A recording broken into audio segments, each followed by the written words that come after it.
Jadi hari ini kita berbincang mengenai sel punca ya, atau bahasa Inggrisnya stem cells. Nah, ini adalah suatu sel punca ini sekarang ini menjadi alternatif yang sangat baik ya kan, untuk mengobati penyakit, baik untuk terapi maupun transplantasi, ya utamanya terapi itu sendiri. Nah, dasar daripada sel punca ini adalah bahwa seluruh sel dalam tubuh kita ini, ya, seperti nyanyian itu, dari kepala, pundak, lutut, kaki, ini sama isinya, ya kan? Jadi di dalam inti selnya itu mengandungi seluruh DNA, atau lebih tepatnya seluruh gen, ya, yang nanti ekspresinya, ya, jadi apapun itu akan menyusun tubuh kita ini, ya kan, terutama protein dan enzim itu. Ya. Jadi sel di kepala tadi, pundak, lutut, kaki itu intinya itu sama gitu. Ya. Nah, di stem cell ini coba kita lihat dua hal. Dari stem cell itu nanti awalnya dari embrio. Jadi berbeda dengan cloning ya, seperti Dolly itu kan. Dolly ini ya rekayasa genetika, karena memang dia hanya diperlukan sel telur saja, ya kan. Sel telur atau ovum yang diambil inti selnya, nanti diganti dari sel diploid, ya kan, dari tubuh. Kalau Dolly itu ya domba betina itu sendiri yang punya sel telur, atau dari domba yang lain. Diambil dari sel diploid dari domba lain, B ya, dari A ini B. Nah, dari B ini masuk ke sel telurnya yang A itu kan. Nah, kemudian diproses ya kan. Nah, sehingga nanti menjadi Dolly itu sendiri. Tapi percobaannya membuat Dolly itu 277 kali kalau nggak salah, itu sekitar itu ya. Nah, jadi memang tidak terlalu mudah.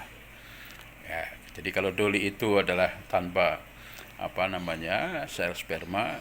Nah, kalau sel punca ini itu seperti kelahiran baby, ya kan, kelahiran bayi, tapi dicegat di tengah jalan, atau justru nanti ada tiga tempat ya sel punca itu bersumber ya, utamanya yang pertama pada embrio, nanti dalam 5-7 hari setelah pertemuan ovum dan sperma. Yang kedua pada waktu lahir ya, plasenta, itu juga darahnya bisa untuk sel punca.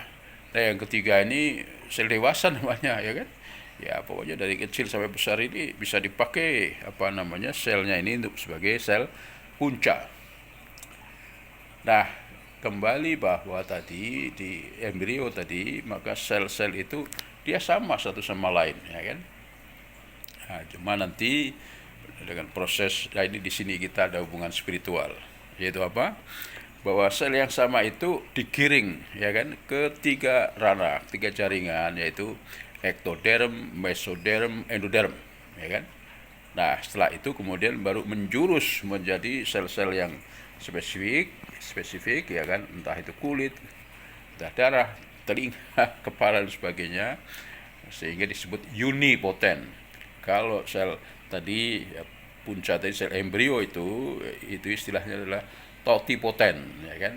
Sehingga tadi pada cloning satu sel bisa membentuk seluruh tubuhnya gitu kan, totipotent.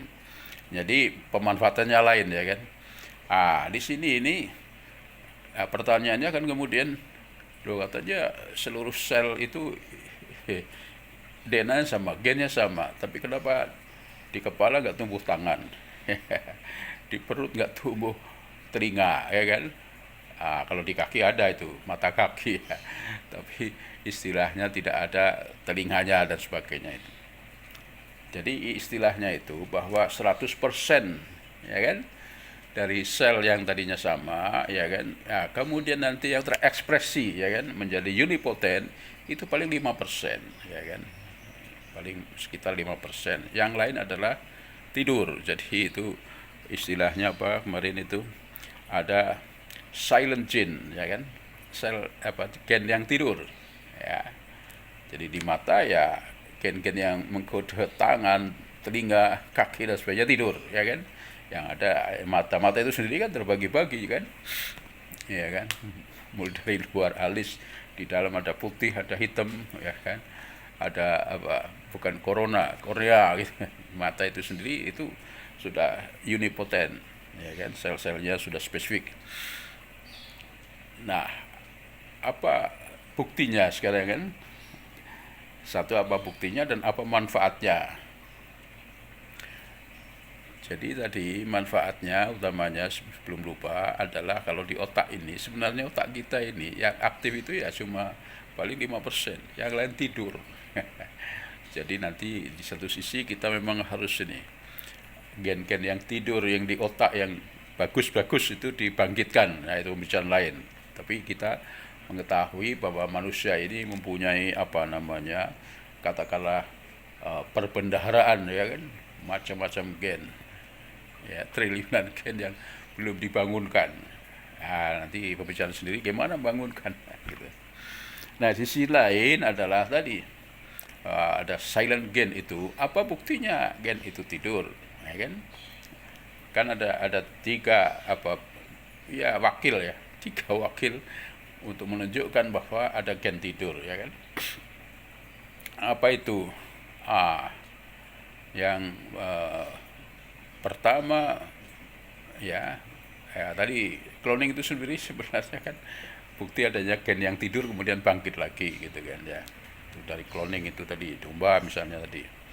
Yang kedua memang ada penelitian dengan namanya lalat buah ya, kecil-kecil jadi seperti nyamuk itu ya, apa namanya adalah Drosophila melanogaster ya. Jadi dikala dia larva, kemudian penelitiannya disinari dengan sinar UV, ya kan. Jadi untuk membangkitkan gen yang tidur itu, kemudian diinkubasi dalam inkubator, nanti berapa, atau 2-3 hari dikeluarkan sudah jadi lalat, ya kan. Maksud saya nyamuk, ya kan, tapi kecil ya. Jadi lalat buah seperti nyamuk, pola balik. Maka dilihat di bawah mikroskop, ya kan, wah itu kayak alien, ya kan. Jadi ada yang dari kepalanya keluar kaki, dan mungkin dari perutnya keluar tangan, misalnya seperti begitulah. Jadi macam-macam, mana gen yang terbangkitkan nanti macamnya banyak, ya kan. Karena memang jumlahnya sangat banyak gen itu kan. Jadi kalau disinari ya mana yang pas kena, itulah yang tadi yang tidur bangkit. Itu yang kedua ya. Nah, yang ketiga tentu saja pada Anda dan saya, ya kan. Jadi dikala kita utamanya balita ya di bawah 5 tahun, ya kan, kita mandi dengan saudara kita yang juga balita itu ada malu gitu kan. Sama gitu. Semua hampir sama, laki-laki perempuan nggak ada malu. Tapi begitu akil balik, ya kan, ya seperti Anda ini sendiri sudah kan, ya jelas nggak mungkin lah kan mandi dengan kakak adik yang umurnya hampir sama itu sendiri gitu kan. Jadi Anda paham, jadi pada saat-saat tertentu akil balik itu, ya kan, dengan pengaruh hormonal, kemudian yang gen yang dirinya tidur kemudian bangkit, ya kan.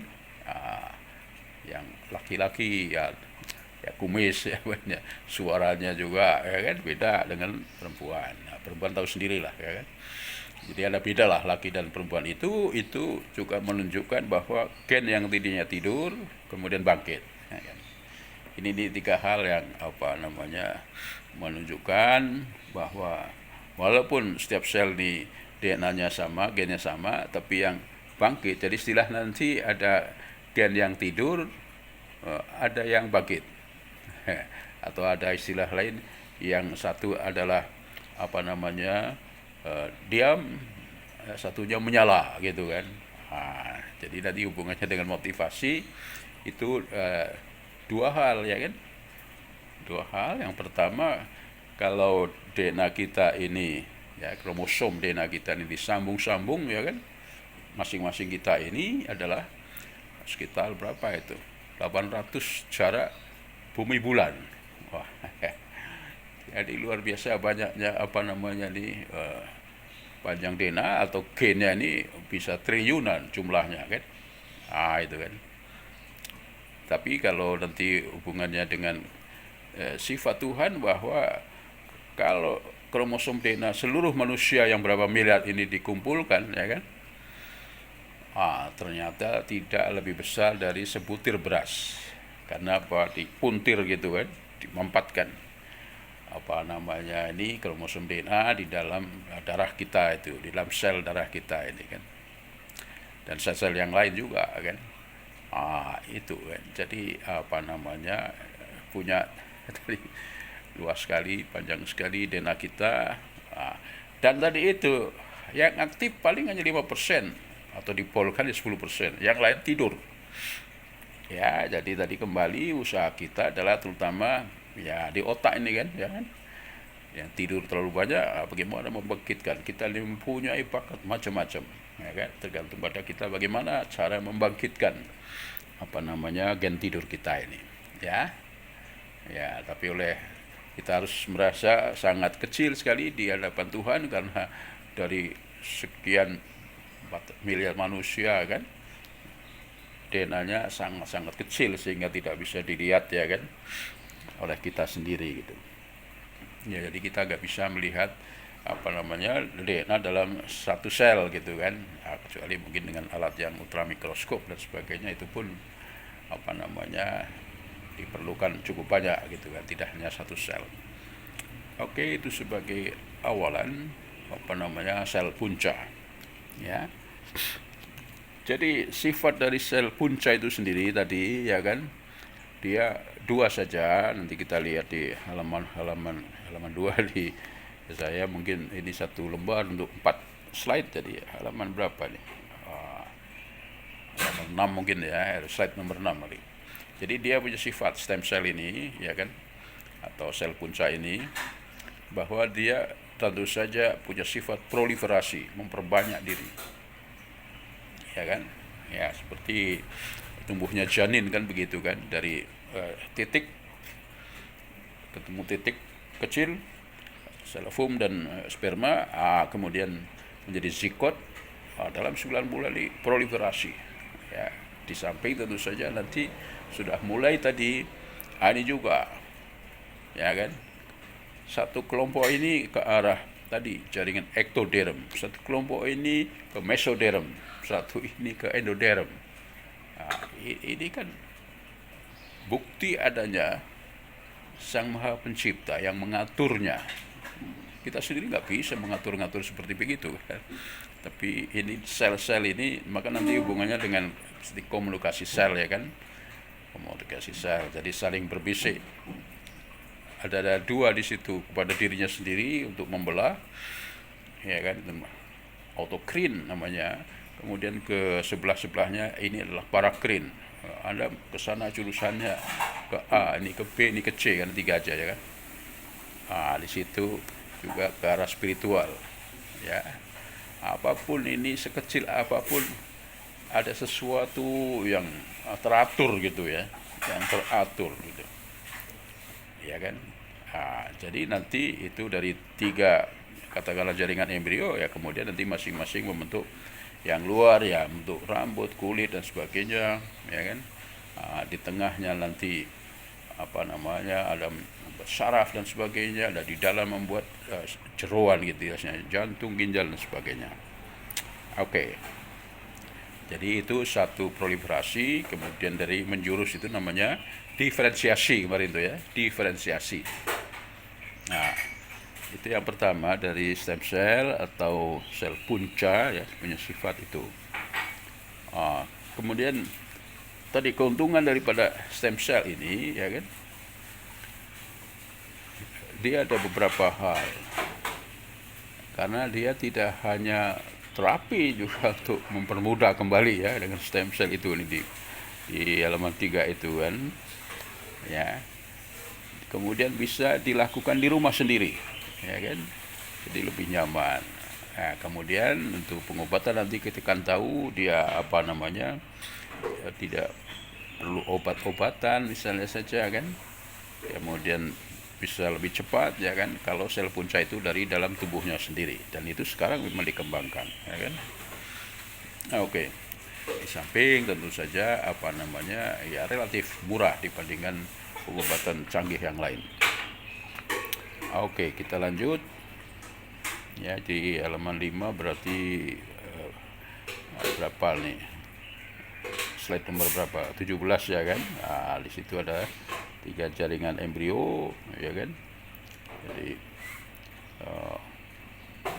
ectoderm, mesoderm dan endoderm ya. Nanti dilihat lebih detail lagi, masing-masing nanti akan membuat sel spesifik atau unipotent.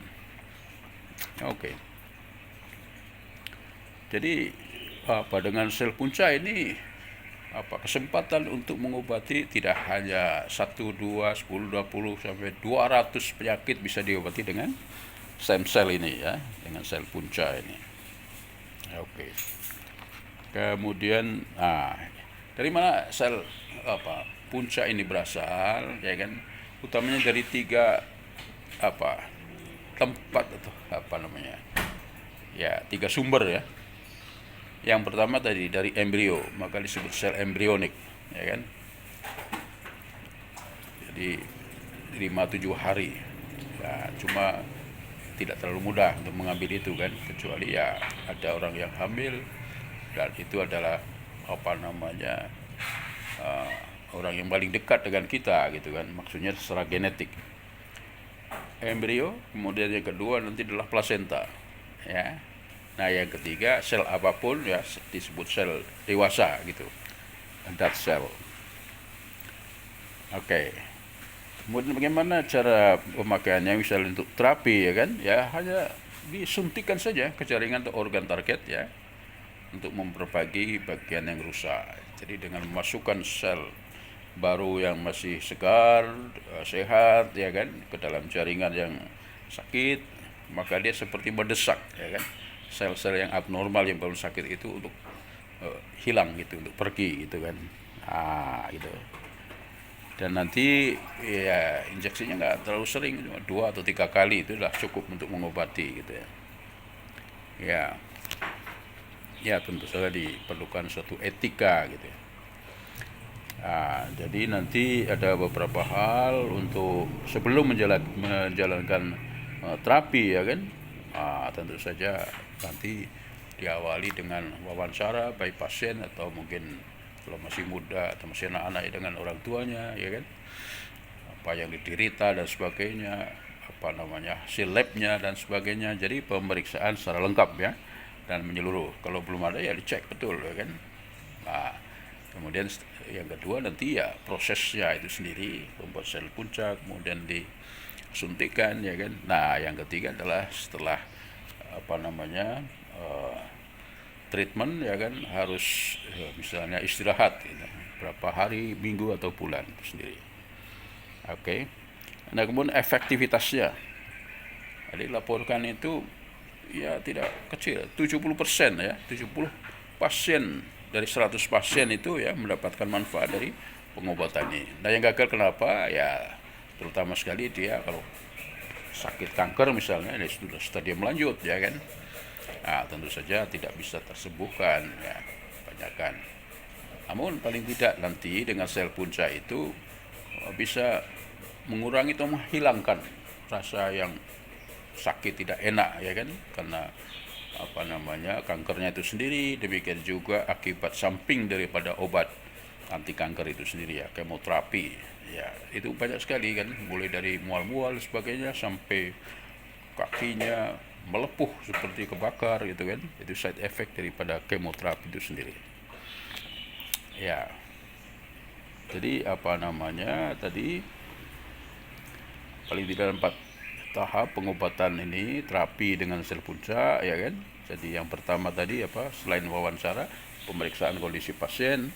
Kemudian yang kedua adalah mengambil sel terutama dari sumsum tulang belakang ya kan, yang bersifat tadi kalau enggak totipotent ya pluripotent atau minimal multipotent ya kan. Jadi bisa untuk macam-macam sel ya tuh, jaringan ya kan. Nah, jadi setelah diambil selnya kemudian diproliferasi tadi ya kan, dipisahkan, dimurnikan, secara in vitro ya kan, dikembangbiakan. Nah, setelah siap ya kan, disuntikan ya kan. Jadi selnya ini betul-betul memang murni ya, tidak terkontaminasi ya kan, dan sebagainya itu. Ya, kemudian disuntikan ke dalam tubuh pasien secara bertahap. Ya kan, itu nomor 4, ya nomor 5 tadi treatmentnya ya kan, termasuk istirahatnya dan sebagainya harus dipatuhi gitu kan. Oke. Jadi riwayat dan kondisi penyakit pasien itu menjadi penting ya kan. Seawal mungkin sakit, nah itu lebih bagus. Tapi kalau sudah tadi, kalau kanker istilahnya stadiumnya 3 apalagi 4, ya memang susah ya kan. Yang kedua tadi kepatuhan ya pasien dari aturan-aturan penyembuhannya itu. Jadi biaya sekali itu 130 juta ya, relatif ya kan, pada pasien, orang tuanya dan sebagainya kan, ya kan, mahal apa murahnya itu gitu. Tapi dibandingkan ya misalnya dengan cangkok ya, transplantasi misalnya saja, itu bisa 500 juta ke atas, bisa miliaran gitu kan. Oke, jadi halaman 9 ya, halaman 9 ini ya sekitar berapa nih? 36 sampai ya 40 mungkin ya. Gambarnya itu. Jadi kita lihat pasar pengobatannya ini untuk tahun 2011 ya, 10 tahun yang lalu itu sudah 119 miliar dolar Amerika. Nah, jadi berapa triliun sudah kali-kali 15 ya kan. Jadi sudah sampai sekian triliun rupiah.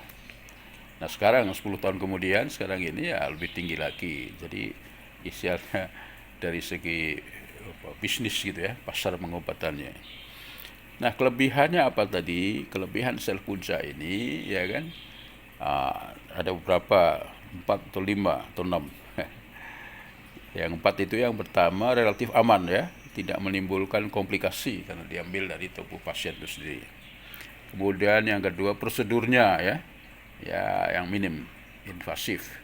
Yang ketiga tidak memerlukan obat ya kan, karena sel punca itu diambil dari pasien itu sendiri. Jadi nanti keempat itu resiko penolakan ya kan dari tubuh juga relatif kecil ya. Di suatu harapan bahwa sel punca ini pengobatan medis di masa depan. Oke. Ya. Jadi kembali ke mana tadi,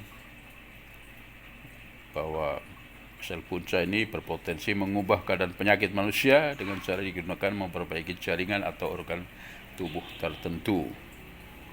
Ya.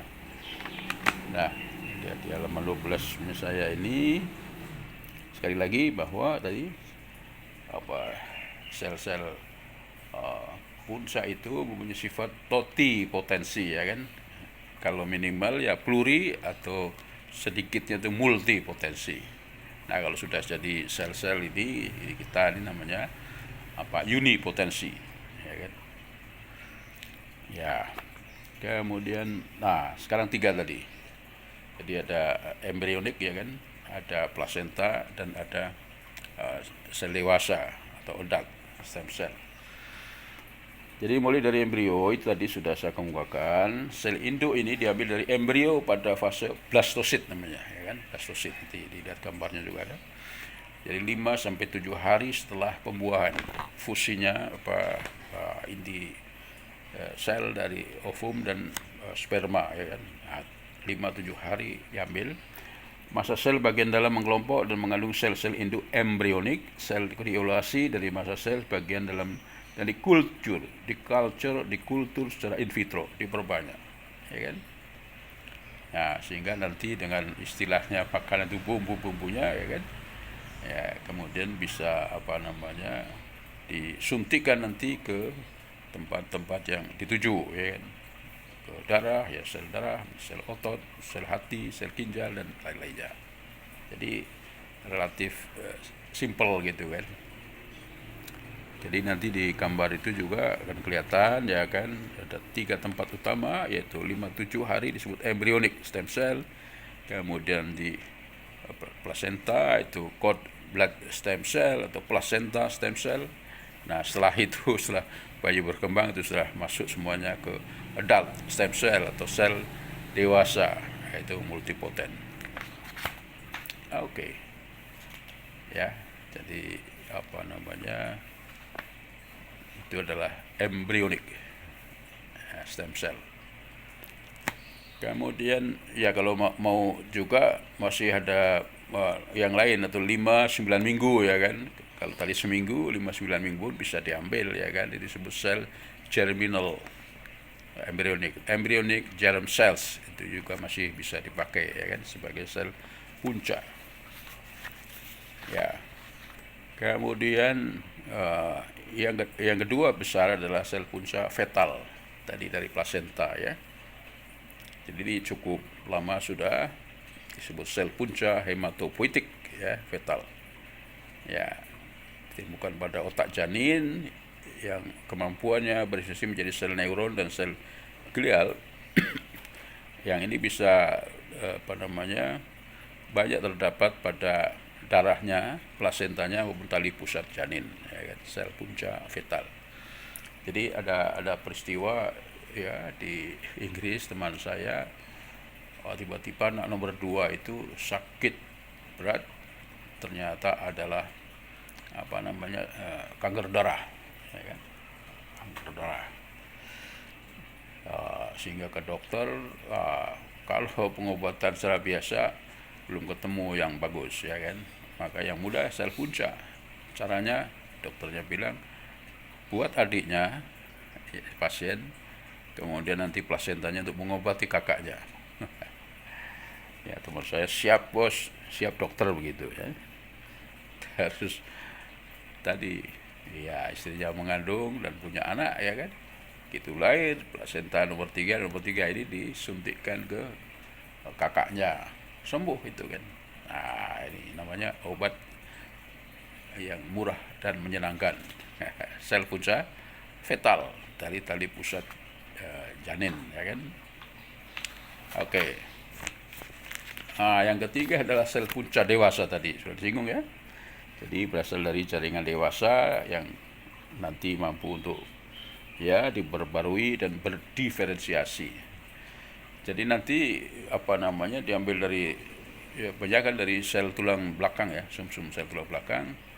Nah, itu kemudian nanti istilahnya dikembalikan sifatnya seperti embrio ya kan. Jadi totipoten atau minimal pluripoten ya kan. Nah, kemudian dari sana nanti untuk mengobati pasien itu sendiri ya kan. Jadi sel punca dewasa itu adult stem cell ya. Jadi sekali lagi itu ya sifatnya 2 tadi, bisa diperbanyak ya. Diperbanyak, kemudian setelah itu kembali menjadi embrio selnya, kemudian dikasih ya sama dengan embrio, misalnya dengan kondisi reagen tertentu bisa diinduksi menjadi unisel ya kan. Jadi berproliferasi dan juga berdiferensiasi ya. Itu sel punca sama dengan sel punca yang lain. Ya, jadi sel punca dewasa itu dapat diambil dan ditransplantasikan juga dari individu yang sama sehingga terapi imunosupresi dapat dihindari. Jadi nanti keuntungannya tentu saja karena dia berasal dari tubuhnya sendiri, pasien itu sendiri, maka setelah diproses dimasukkan kembali, tidak ada pertanyaan dari tubuh ya kan, tidak ada imunosupresi ya, reaksi penolakan dari tubuh ya kan. Ya, tentu saja kalau itu dari orang lain sebagai donor, kemudian pasiennya disebut resipien, itu ya. Jadi ingat ada dulu mantan BUMN Pak Dahlan Iskan, dia sirosis hatinya ya kan, kemudian dibawa ke Cina, kemudian dipotong, yang rusak itu ditempeli dengan hati seorang pemuda Cina itu kan. Tentu saja tadi ya, ada penolakan dari tubuhnya karena ini organ orang lain ya kan, sehingga diperlukan obat-obatan tentu saja untuk mengendalikan daya tolaknya itu kan. Jadi untuk meninggikan imunitasnya dan sebagainya, terus mahal dan tentu saja dia memerlukan treatment ya, istirahat di bed rest itu di rumah sakit ya kan, untuk bed rest cukup lama, kalau nggak salah sampai 4 bulan ya kan. Ini ya, sel punca dewasa itu dia kalau ditransplantasikan pada individu pasien itu sendiri maka tidak ada penolakan ya kan, kecuali kalau dari donor orang lain. Oke. Apa saja masuk sel punca dewasa? Ya, hampir semuanya ya yang nampak itu kan. Mulai dari tadi sel sumsum tulang belakang, sel otak pun boleh. Kemudian dari darah ya kan, darah tepi, darah yang mengalir, saluran pencernaan misalnya juga bisa sebagai sel punca. Tapi banyak dari sel yang mudah sumsum tulang belakang. Ya, jadi sel ketiga-tiganya itu dari sumsum tulang, kemudian dari tali pusar ya kan, bisa untuk untuk terapi ya kan, kelainan atau kanker darah. Disebut itu sel induk hematopoietik. Ya. Jadi sel induk ini untuk pembentukan darah yang mampu membentuk ya sel darah merah, darah putih atau keping-keping darahnya.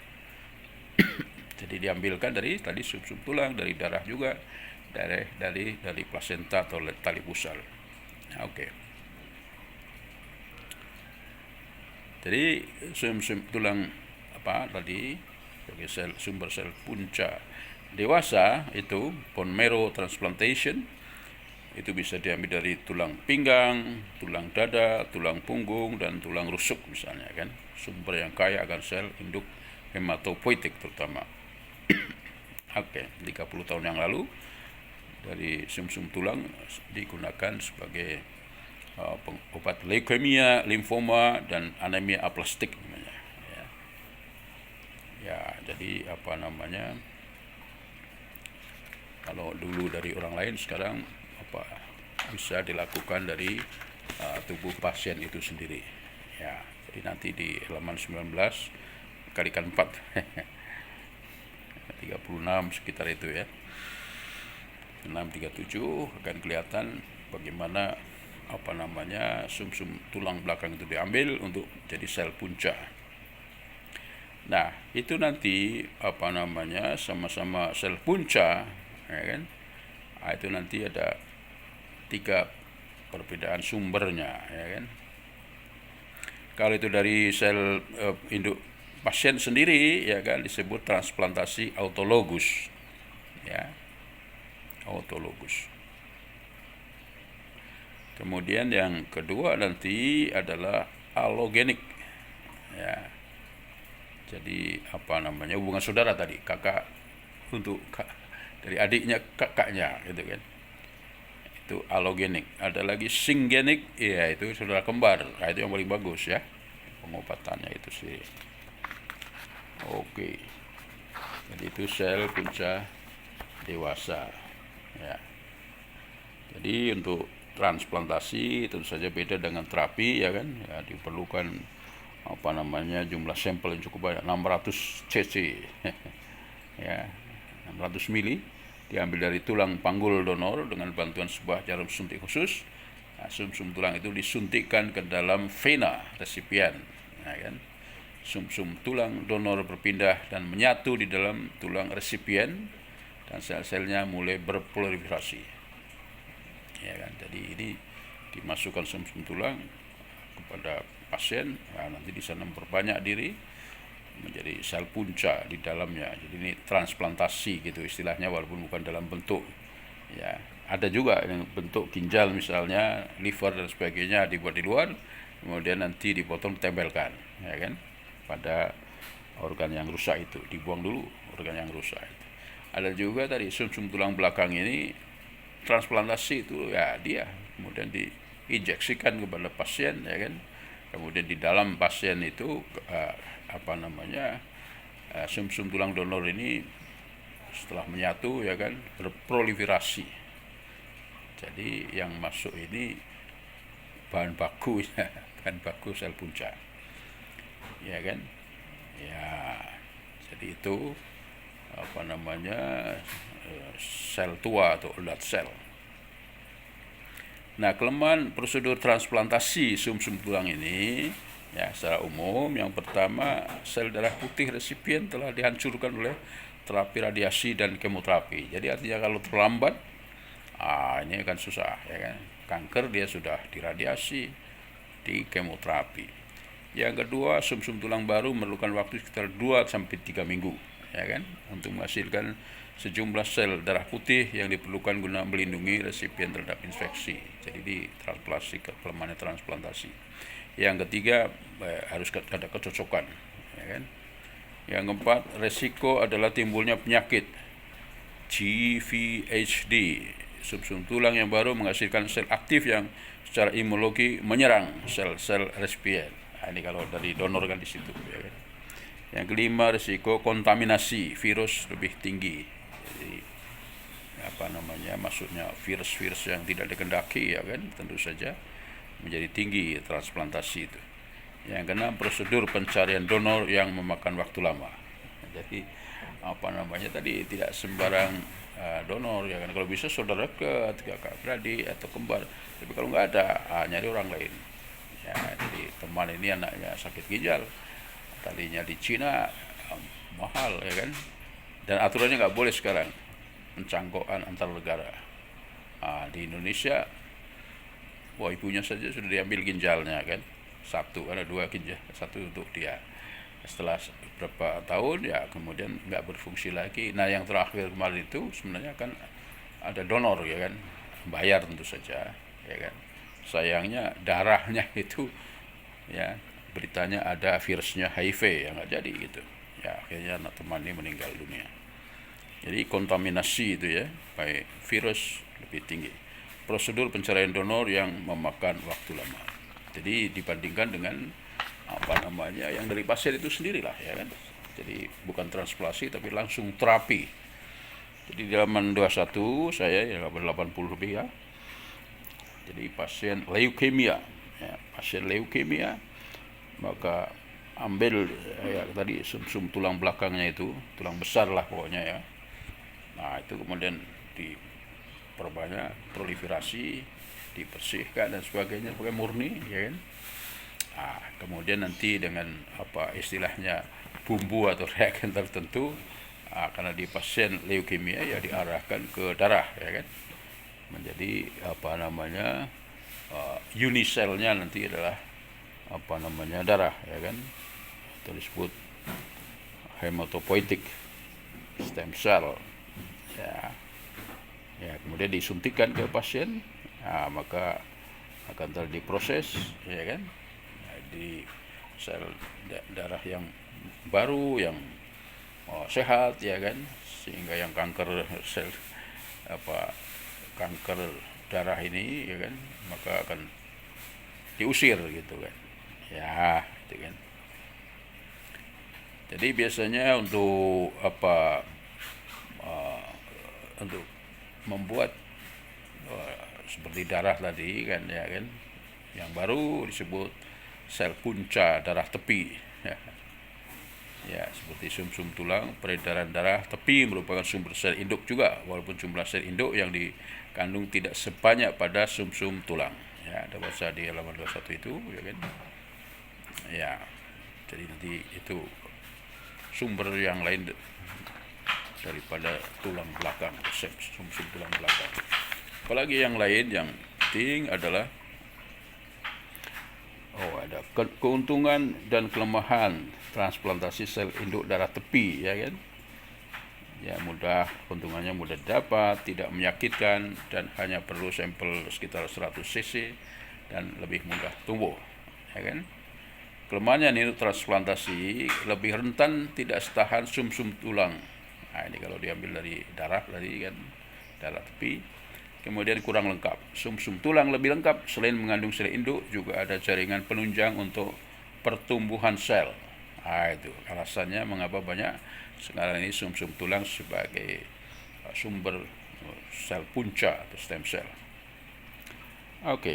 Jadi kalau umumnya nanti kalau bukan sumsum tulang ya harus diberi juga sumsum tulang itu ya. Jadi yang lain kembali ke transplantasi sel induk darah tali pusat ini ya. menemukan bahwa darah plasenta manusia mengandung sel induk yang sama dengan sel induk yang ditemukan dalam sumsum tulang. Karena itu, sel induk dari sumsum tulang telah berhasil mengobati pasien dengan penyakit kelainan darah yang mengancam jiwa seperti leukemia, gangguan sistem kekebalan tubuh, ya kan? Jadi menggunakan sel induk juga dari darah tali pusat, ya kan? Jadi hampir sama. Cuma yang satu kan menunggu, ya, saudaranya atau ya masih pertalian darah gitu kan, tali pusat ini dipakai, ya.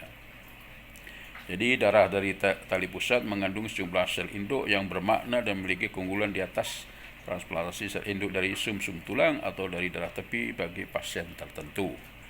Ya, tadi itu yang baik tadi. Kalau dari saudaranya sendiri, plasentanya ya, dari saudara kembarnya misalnya, itu bagus. Oke. Ya, jadi ini transplantasi sel dengan darah dari pusat sudah dilakukan 1988 di Prancis, ya kan, untuk menyembuhkan anemia Fanconi. Kemudian tahun 91 juga dipakai, ya, yang dari tali pusat ini untuk kronik myelogenous leukemia, ya. Jadi berhasil dengan baik. Sampai saat ini telah dilakukan 3.000 transplantasi darah dari tali pusat. Jadi menyoroti yang tali pusat, sel punca dari tali pusat. Ya, nanti ada istilah sel punca mesenchymal misalnya kan, stem cell pada dari sumsum tulang, stroma sumsum tulang belakang, periosteum, lemak dan kulit, ya kan. Ini hubungannya nanti untuk membuat sel-sel pada jaringan tulang, otot, ligamen, tendon dan lemak, ya kan.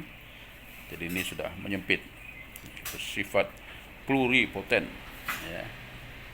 Oke, jadi dia sudah menjurus ke ekto, ya, sehingga tidak dapat berubah menjadi jaringan meso maupun endodermal. Oke. Jadi sebuah sel punca mesenchymal ini dia sudah menjurus untuk membuat sel-sel tadi, tulang, otot, ligamen, tendon dan lemak. Oke. Jadi mesenchymal, stem cell namanya. Oke, jadi memang ada stem cell yang ya sudah mulai menjurus ke salah satu dari 3 jaringan yang disebut tadi itu, gitu kan. Oke, nanti di halaman berikutnya ya ini sudah 80 lebih, ya kan. Jadi dipakai untuk pengobatan infak jantung. Ini juga menggunakan stem cell dari sumsum tulang misalnya kan. Ya, ini tuh kelainan dalam jantung, ya, sehingga sel stem tadi akan membentuk sel namanya kardiomyosit, ya. Ini adalah dari endoterm tadi, endogen, stem endogen namanya, ya, dipakai untuk infak jantung. Oke. Kemudian yang lain nanti untuk pengobatan Parkinson, ya kan, diabetes. Nah, ini sudah berhasil dengan baik, ya kan. Ya. Jadi memakai sel punca dewasa ini, ya kan. Oke. Sehingga itu ini nanti bisa Anda lihat bahwa bisa dari stem cell diubah menjadi ginjal kecil gitu kan. Nah, itu yang nanti dipotong. Orang sakit ginjal yang sudah rusak diambil, potong, diganti yang baru, ya kan. Yang awalnya tentu saja masih kecil, ya kan, perlu istirahat berapa bulan gitu kan, sehingga nanti ginjalnya normal kembali, ya kan. Demikian juga yang lain tadi, liver dan sebagainya itu sendiri. Oke, itu beberapa hal saya kira pengetahuan tentang stem cell, karena ini sedang mulai naik daun, ya. Dan pegawainya pun apabila bekerja di sana mempunyai penghasilan yang cukup bagus, ya kan. Dan ke depan ini kan lebih ramai lagi, sehingga sudah sepantasnya mahasiswa punya ketertarikan, ya kan. Jadi mulai dari belajar biologi sel, biologi molekuler, bioteknologi, nanti kan dari stem cell sekarang vaksin misalnya saja kan.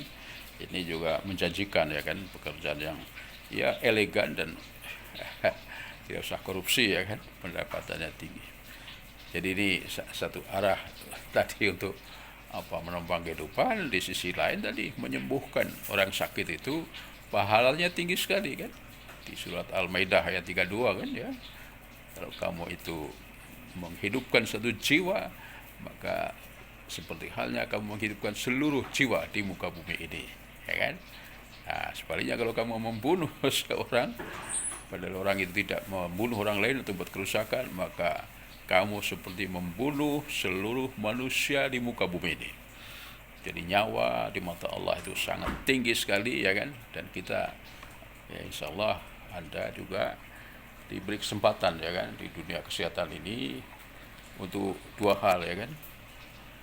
Jadi yang pertama tadi menghindari kematian. Jadi jangan sampai karena tidak kompeten, Anda tidak kurang bagus ya kan, sebagai farmasis, sebagai apoteker salah obat misalnya, atau dosisnya lebih tinggi sehingga pasien harusnya sembuh malah mati. Nah, jadi hati-hati itu kan ya kan, tanggung jawabnya besar. Nah di sisi lain ini tadi itu sel punca ya kan, untuk menemukan obat-obat baru ya kan, termasuk vaksin tadi ya, seperti saya lakukan sintesis obat ya kan, maka diharapkan nanti ya dua hal ya kan, dua atau tiga lebih banyak ya artinya minimal dua kan. Jadi dari segi finansial ya insya Allah akan mendapatkan ya kan, dan jerih payah kita itu ya kan.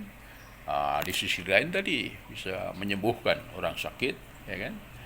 Ada lagi misalnya saja kalau ada penemuan obat ya sebenarnya kayak buku gitu kan, walaupun kita sudah meninggal ya, seperti contohnya Prof. Sarjito ya kan, namanya ditempelkan ke nama rumah sakit, dan penemuannya kalkusol tempuyung itu dipakai terus sehingga dua arah ya kan. Jadi mendapatkan pahala dari orang sakit jadi sembuh, yang satunya anak cucunya ini selalu mendoakan karena mendapat tinggalan dari kalkusol ini laris ya kan ya, terus menerus itu sendiri. Jadi sekali lagi ini sebagai sumber inspirasi juga ya kan, baik untuk ya kita mempelajari dengan sungguh-sungguh ya kan, dan ya istilahnya walaupun sudah mati pun sebagai amal jariah ya kan, kalau ilmunya ini bisa dipakai terus menerus. Oke, minimal untuk ini ya, ini ilmu yang menjanjikan untuk ke depan tuh Anda yang masih sangat muda ya kan. Ya kuncinya adalah ya belajar bersungguh-sungguh ya kan, dengan senang hati ya kan, dan spiritual. Ya 3S dulu. Tambah 2 lagi, komunikasi ya kan, dengan dosen, dengan teman, dengan siapa saja yang menguasainya ya kan. Ikut seminar dan sebagainya itu penting ya kan. Webinar ini kalau ke biologi molekuler dan apalagi stem cell, vaksin, Anda ikut itu kan, komunikasi boleh, ilmunya boleh ya. Sehingga nanti setelah selesai pun ya bekerja sama nanti dalam bekerja itu kan perlu kerjasama. Oke, saya kira itu untuk ya pengisian stem cell ini hari ini. Kemudian saya persilahkan Anda untuk bertanya atau komentar.